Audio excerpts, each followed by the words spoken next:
Bonsoir et bienvenue à cette édition. Les titres. Le président de la BOAD, Serge Ekwe, et le ministre d'État en charge des Finances, Romuald Wadaï, ont signé ce vendredi 23 juillet un accord de prêt de 20 milliards de francs CFA. C'est dans le cadre du programme d'assainissement pluvial des villes secondaires au Bénin. Suite à l'observance d'un relâchement des gestes barrières, la vaccination anti-Covid est désormais obligatoire avant toute participation aux événements grand public, une exigence du gouvernement béninois. Les Jeux olympiques Tokyo 2020 ont été lancés ce vendredi 23 juillet par une cérémonie plutôt sobre. Le thème de cette 32e Olympiade est centré sur la résilience par le sport.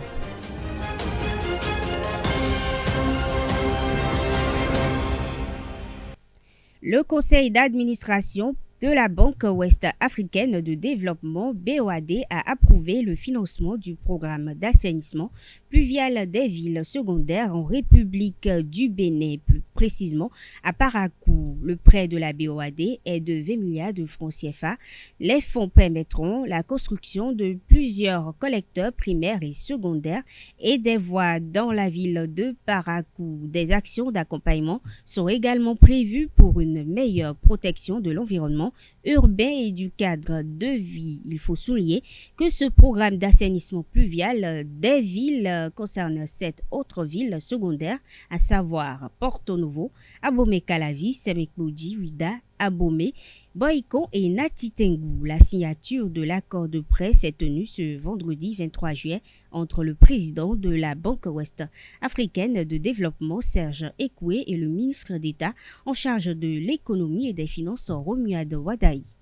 Communément appelé Sondé Igboro, l'activiste nigérian Sondé Adeyemo a été présenté au procureur de la République près le tribunal de Cotonou ce jeudi 22 juillet 2021. Placé en détention provisoire, son audience est reportée au lundi 26 juillet prochain. Arrêté dans la soirée du lundi 19 juillet dernier à l'aéroport de Cotonou, le concerné a été écouté durant plusieurs heures en présence de ses avocats béninois et nigérians. Il a ensuite été remis à la garde de la brigade criminelle. L'activiste Sondé Igboro prône la création d'une nation Yoruba au sud-ouest du Nigeria. Accusé de vouloir déstabiliser son pays, ce dernier s'est enfui du Nigeria. À noter que les autorités nigérianes réclament son extradition.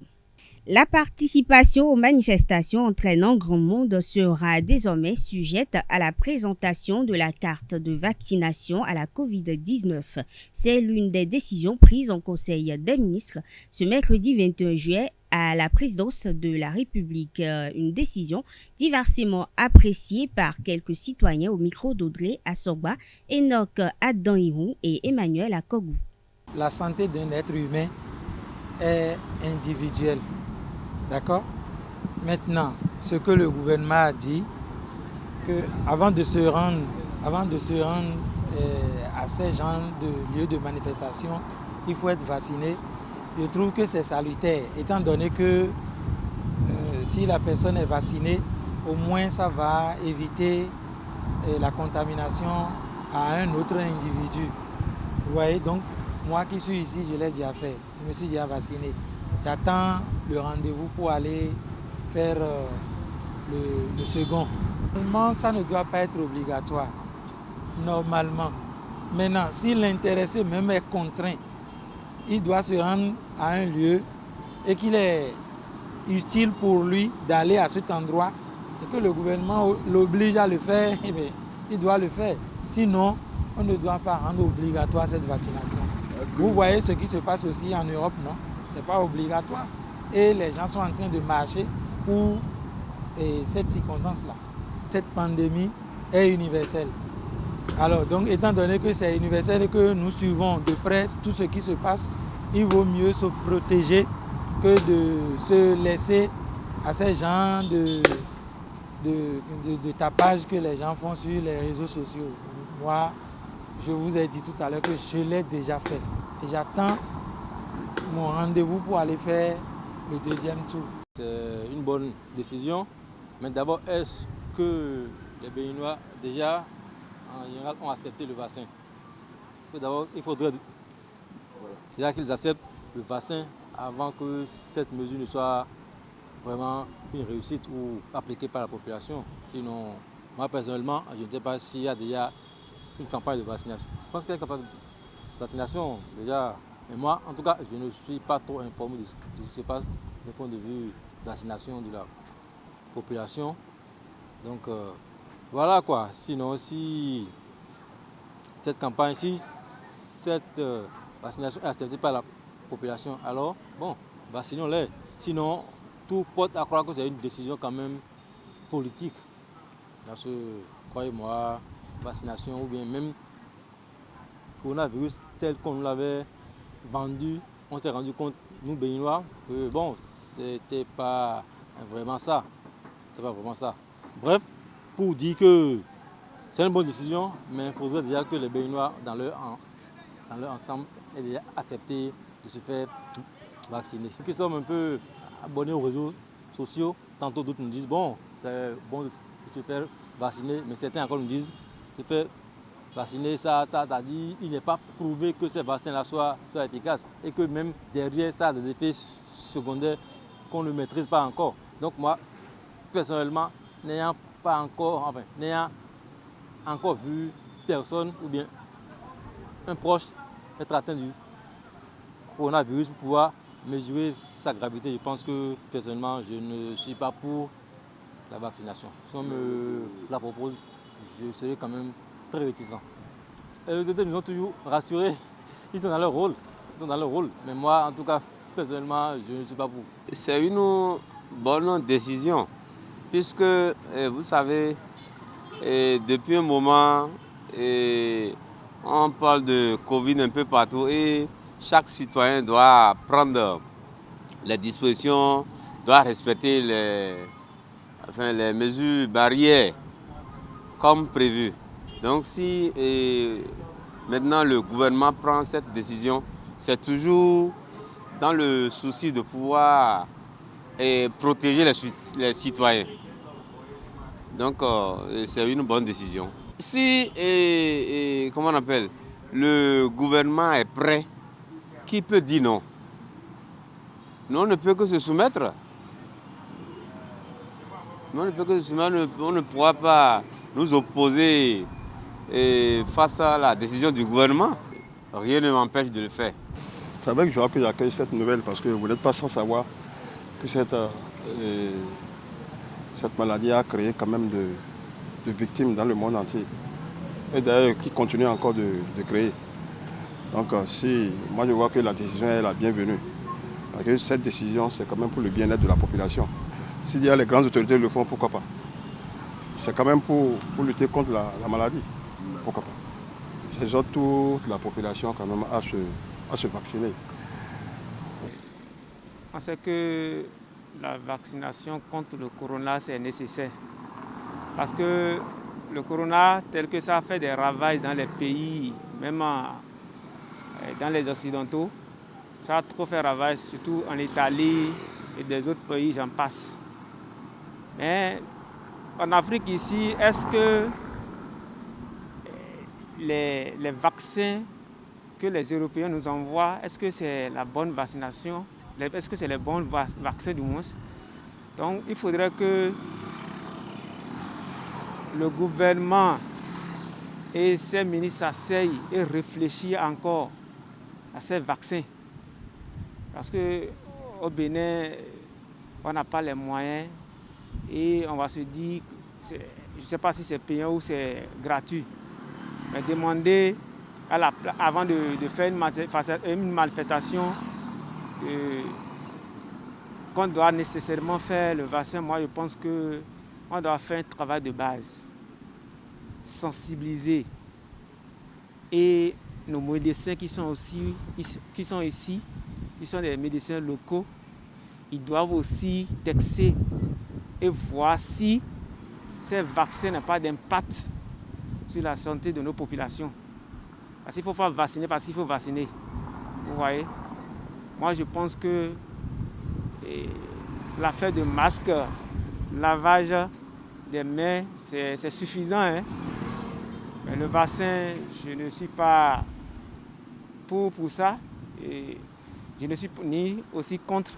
Mais si c'est un vaccin qui peut protéger et si ce n'est pas un vaccin qui va encore empirer la situation, et que moi je ne suis pas prêt à recevoir le vaccin. Comme tout Béninois, moi-même j'ai appris la nouvelle, mais je n'ai vraiment pas eu à porter de jugement par rapport à ça.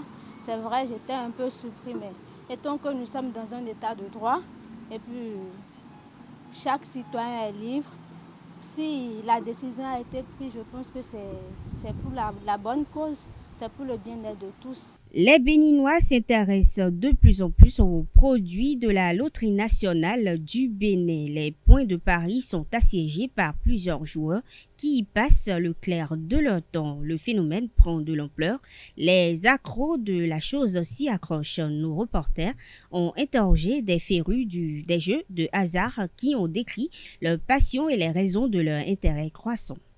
Au Bénin, les jeux de hasard ne cessent de varier. Entre folie des grandeurs et clans de solidarité, l'intérêt des joueurs de ces différents jeux devient très ascendant.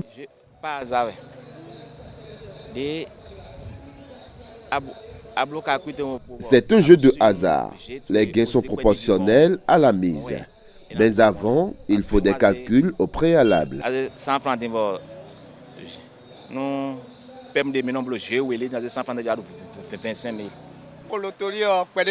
Jouons la loterie pour augmenter nos revenus. Le hasard constitue un divertissement ou une activité secondaire. Pour d'autres, c'est carrément une activité principale. Je vais vaquer à mes occupations aussitôt la fin du jeu. Je dois remplacer les sous dépensés. Le jeu varie de 0 à 90. Je ne suis pas toujours sûr du tirage des numéros choisis.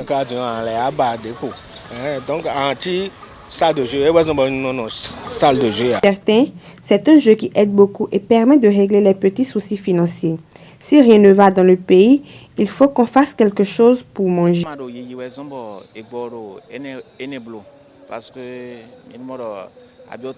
Les temps sont durs partout, donc nous jumelons les activités pour réussir à nous en sortir.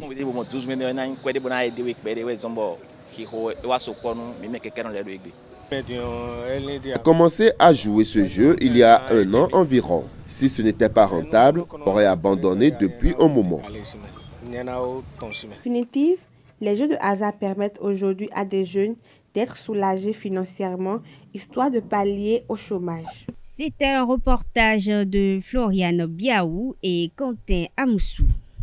L'actualité africaine de cette édition visite la guerre du Tigré qui s'étend à d'autres provinces de l'Éthiopie. Le Maroc se plaint contre sa supposée implication dans l'affaire Pegasus et l'ouverture d'un nouveau centre culturel américain en République démocratique du Congo.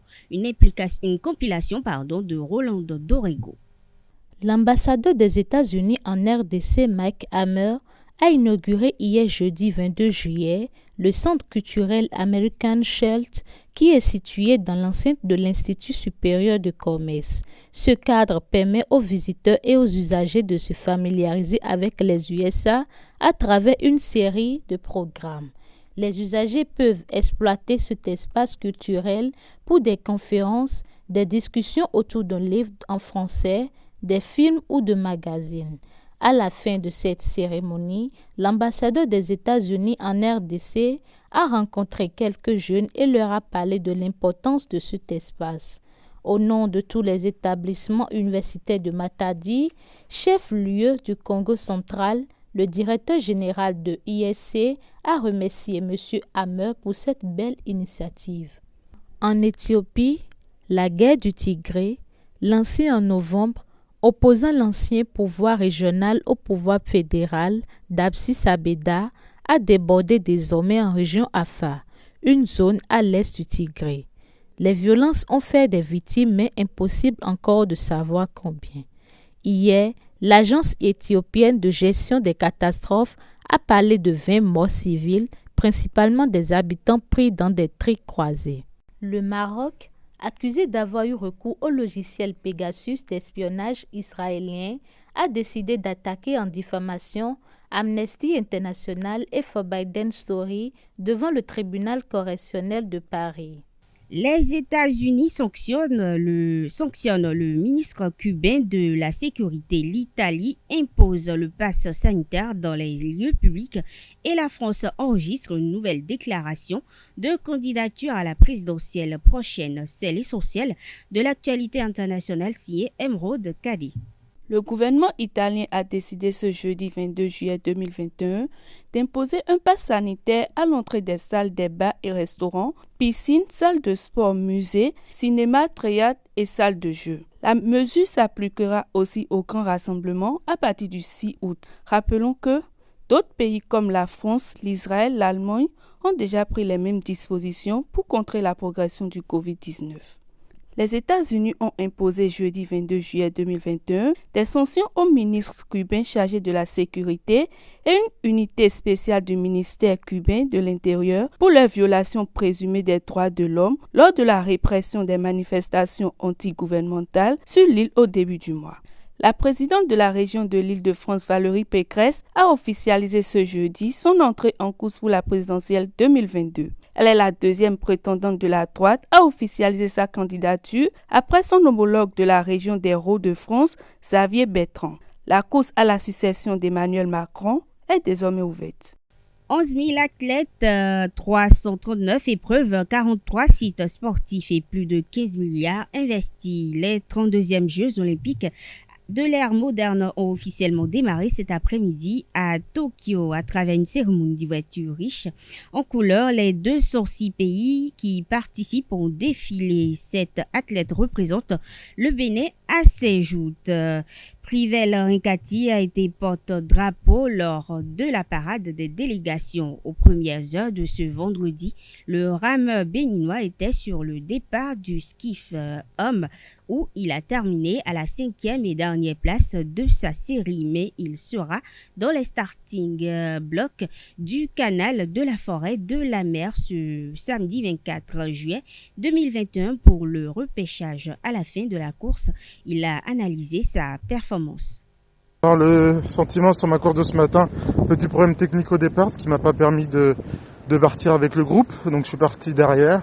Et après, même si j'avançais à la même vitesse que deux de mes concurrents, j'ai pas pu les rattraper. Donc bon, voilà, un peu de frustration par rapport à la course de ce matin.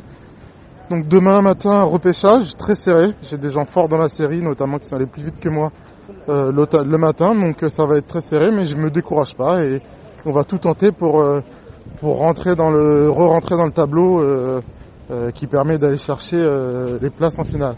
Mesdames et messieurs, ainsi prend fin cette édition. Merci de l'avoir suivi. Agréable week-end à toutes et à tous.